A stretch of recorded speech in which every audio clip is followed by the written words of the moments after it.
본문은 다윗의 이름으로 말씀을 시작하고 있습니다.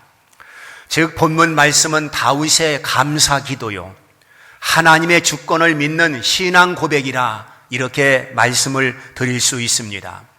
여호와여, 주는 영원부터 영원까지 송축을 받으시옵소서, 이렇게 말씀하고 있습니다.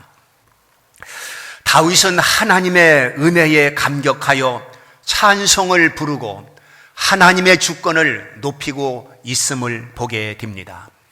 그가 목동에서 한 나라의 주인이 되기까지 파란만장한 인생의 고비를 겪는 것을 봅니다.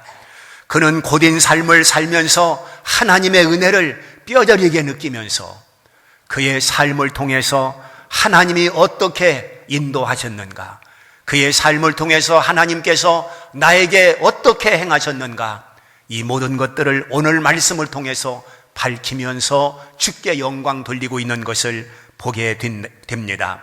첫째 보면 11절에서 주의 손안에 있다는 믿음을 가지고 있습니다. 권능도 영광도 또한 승리도 위엄도 다 주께 있다라고 고백을 하고 있습니다. 다윗은 전쟁터를 누비면서 죽고 사는 것은 하나님의 손에 달려 있다고 하는 것을 체험한 사람입니다. 전쟁의 승패도 하나님 손에 있다고 하는 것을 그는 경험한 사람입니다. 다윗은 수많은 전쟁을 치르면서 그가 승리할 수 있었던 것은 하나님이 함께 하심으로, 강하게 하시고 능하게 하심으로 전쟁에서 이길 수 있다고 하는 것을 고백하고 있는 것입니다. 오늘 11절 말씀을 보게 되면 주권도 주께 속하여 싸우니 만물의 머리심이니라. 즉 하나님은 만물의 머리가 되시며 모든 주권을 하나님께서 가지고 있다는 것을 고백하고 있는 것입니다. 즉 참새 한 마리가 한 아사리온에 팔리는 것도 하나님이 허락지 아니하시면 안 된다라고 일찍이 주님은 말씀하셨습니다. 우리 주님은 모든 것을 다 하실 수 있는 권세를 홀로 가지고 계십니다.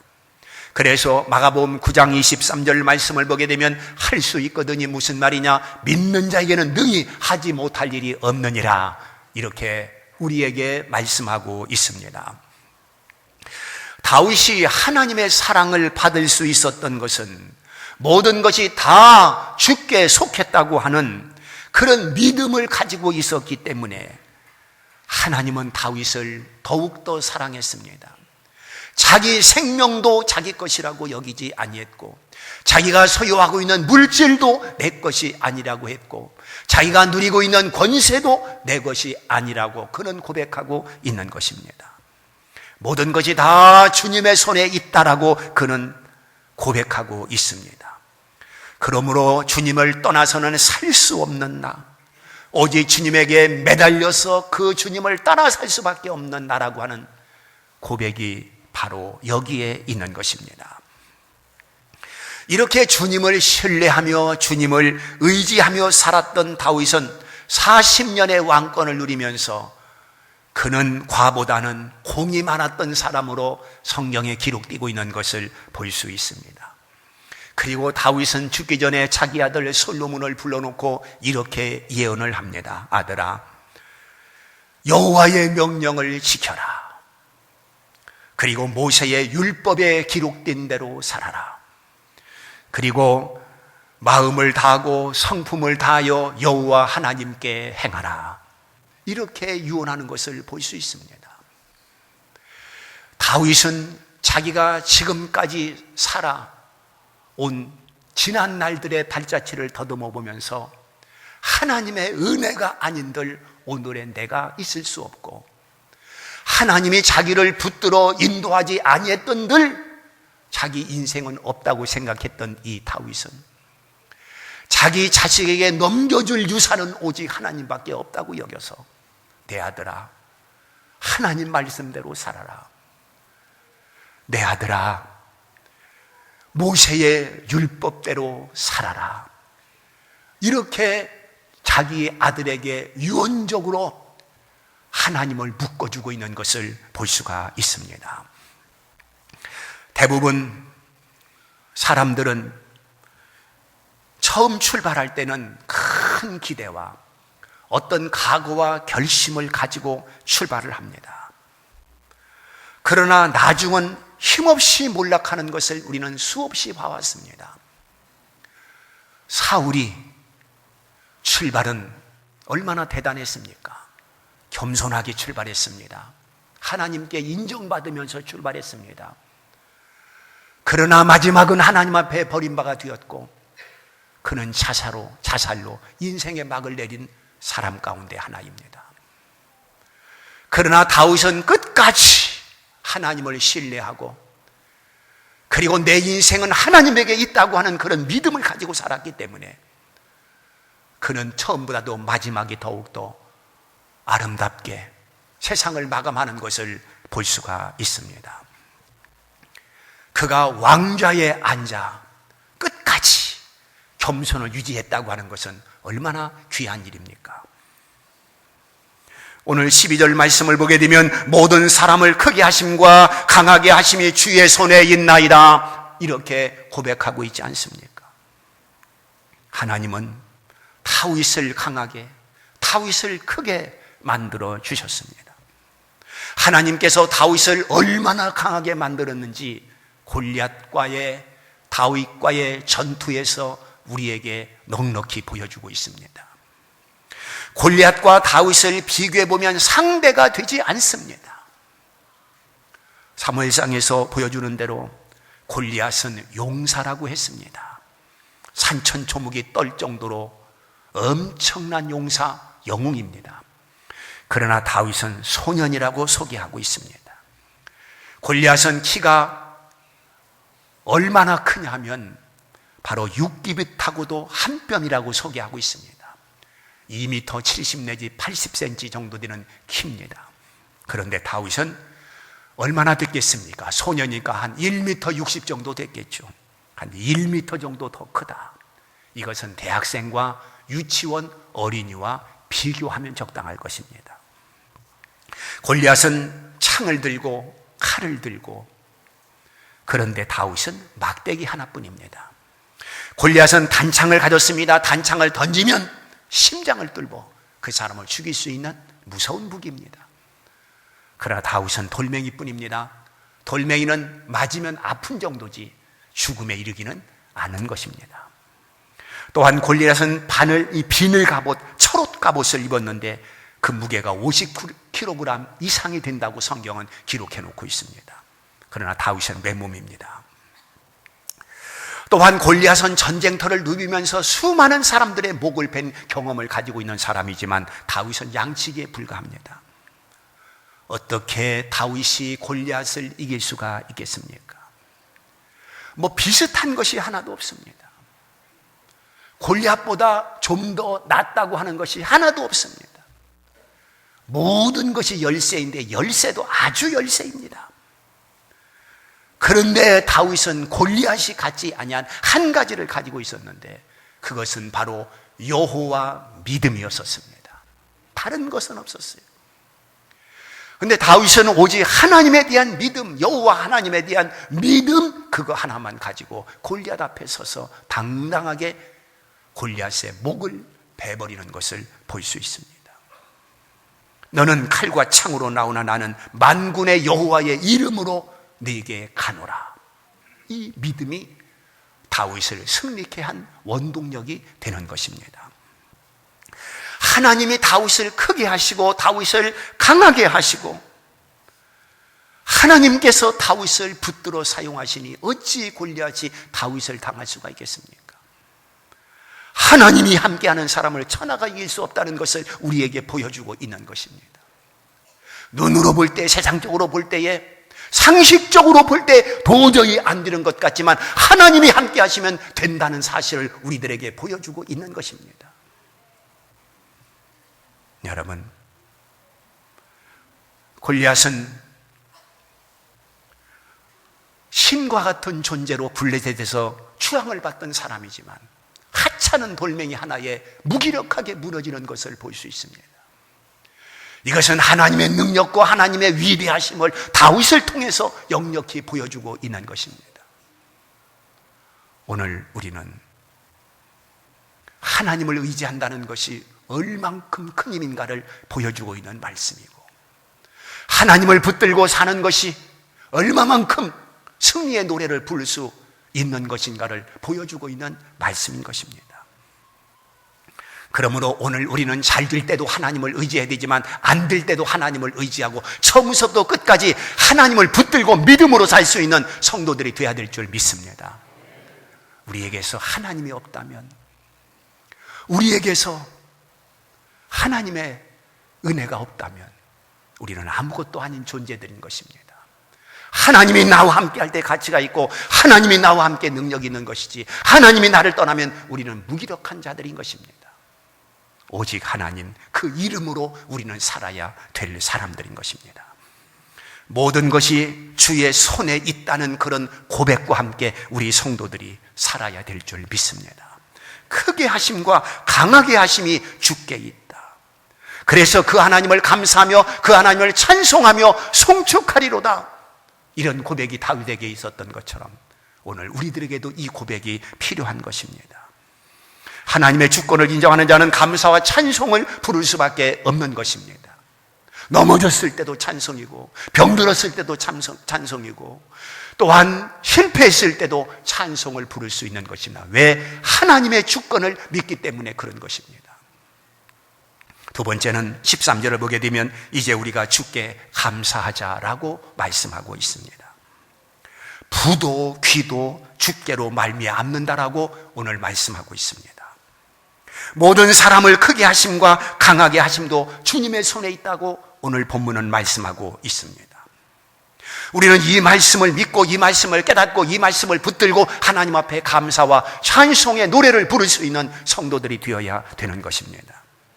오늘 내가 존재하는 것은 하나님의 은혜인 줄 믿습니다. 이만큼 먹고 살 수 있는 것도 하나님의 은혜요, 하나님의 사랑인 줄 믿습니다.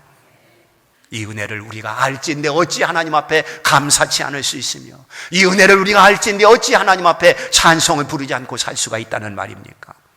지금까지는 감사하지 못했습니다. 지금까지는 찬송하지 못했습니다. 그냥 원망과 불평으로 세상을 살았습니다. 그렇다면 오늘 이 말씀을 우리가 다시 보면서 이제부터라도, 지금부터라도 하나님 앞에 감사라고 말씀하고 있습니다. 말씀을 들은 날부터, 말씀을 깨달은 날부터 하나님 앞에 감사라는 것입니다. 개인적인 감사일 뿐만 아니라 우리가 감사하자, 연대적인 감사를 말씀하고 있는 것은 교회적인 감사를 의미하고 있는 것입니다. 오늘 감사절을 맞이해서 우리는 더욱더 감사에 관심을 갖고 주님을 찬양할 수 있는 믿음이 필요한 것입니다. 세 번째는 14절에서 주의 손에서 받았다는 믿음을 갖고 성도들이 살아야 될 것입니다. 주의 손에서 받은 것으로 14절에 이렇게 말씀하고 있고, 12절에 부와 귀가 주께로 말미암고 주님께로부터 왔다라고 말씀하고 있습니다.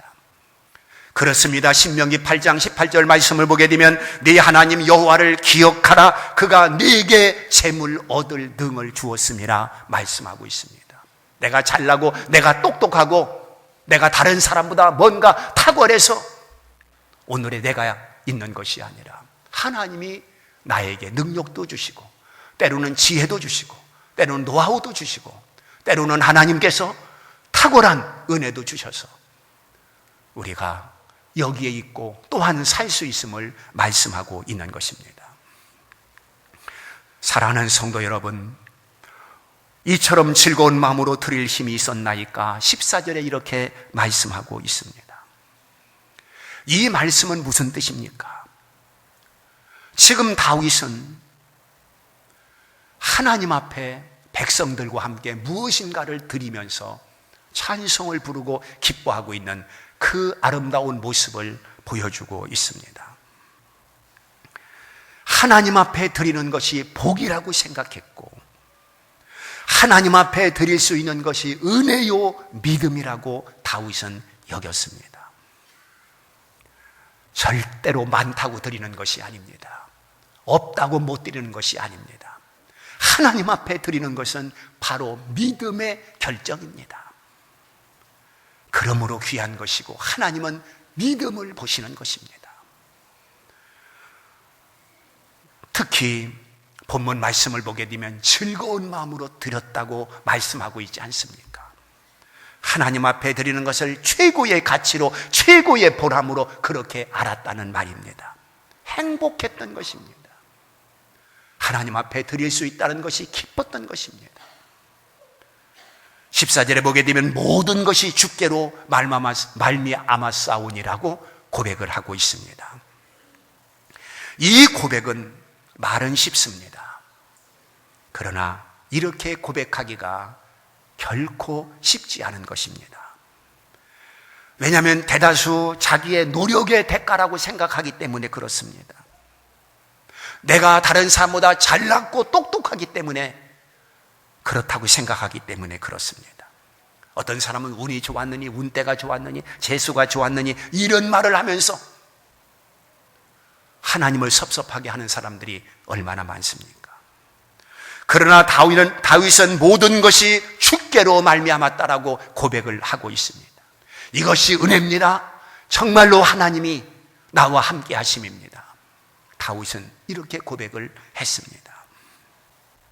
그리고 한 걸음 더 나아가서 14절을 계속 읽어보게 되면 우리가 주의 손에서 받은 것으로 주께 드렸을 뿐이니다라고 고백을 하고 있습니다. 나와 내 백성이 무엇이기에 이처럼 즐거운 마음으로 드릴 힘이 있었나이까? 모든 것이 주께로 말미암아 싸우니 우리가 주의 손에서 받은 것으로 주께 드렸을 뿐이니라. 14절에 다윗의 고백을 봅니다. 얼마나 다윗이 겸손한 사람인가를 이 말씀을 통해서 넉넉히 알 수가 있습니다. 이런 마음을 가진 사람은 하나님 앞에 드리든지 혹은 가난한 이웃에게 구제를 하든지 결코 인색하지 않습니다. 아깝지 않습니다. 드림으로 기뻐하고 드림으로 감사하게 되는 것입니다. 내 것 얼마를 하나님 앞에 드렸다 생각할 때 인색한 마음이 들지만 하나님이 주신 것을 하나님 앞에 드렸다고 생각할 때 우리는 기쁨과 감사가 있게 되는 것입니다. 그래서 이스라엘 백성들은 즐거운 마음으로 희생할 수가 있었고 즐거운 마음으로 수고할 수가 있었던 것입니다. 그래서 하나님은 사울 왕 삼은 것을 후회했고 다윗을 내 마음에 합한 자라고 말씀하고 있는 것입니다. 마지막 네 번째는 나를 좀 바로 알자는 것입니다. 오늘 15절에서 말씀하고 있습니다. 나를 바로 알자. 오늘 다윗은 두 가지를 언급하고 있는데 하나는 자기 자신을 나그네 인생이라고 보고 있습니다. 오늘 15절에 있는 말씀을 보게 되면 우리는 우리 조상들과 같이 주님 앞에서 이방 나그네와 거류민들이라 세상에 있는 날이 그림자 같아서 희망이 없나이다라고 말씀하고 있습니다. 나그네 인생이다. 나그네는 정처가 없습니다. 그냥 주막집에서 임시 머무는 정도에 불과한 것입니다. 즉 나그네 인생이라고 할 때 여기가 영원한 처소라고 생각하지 않는 것입니다. 내 집도 내 날도 내 시간도 내 것이 될 수 없다는 그런 마음인 것입니다. 다윗은 알고 있었습니다. 지금 자기가 왕좌에 앉아서 세상을 주장하고 왕좌에 앉아서 자기의 주권을 행사하지만 그 자리가 영원한 자리가 아니고 언젠가는 내려올 날이 있다고 하는 것을 다윗은 알고 있었습니다.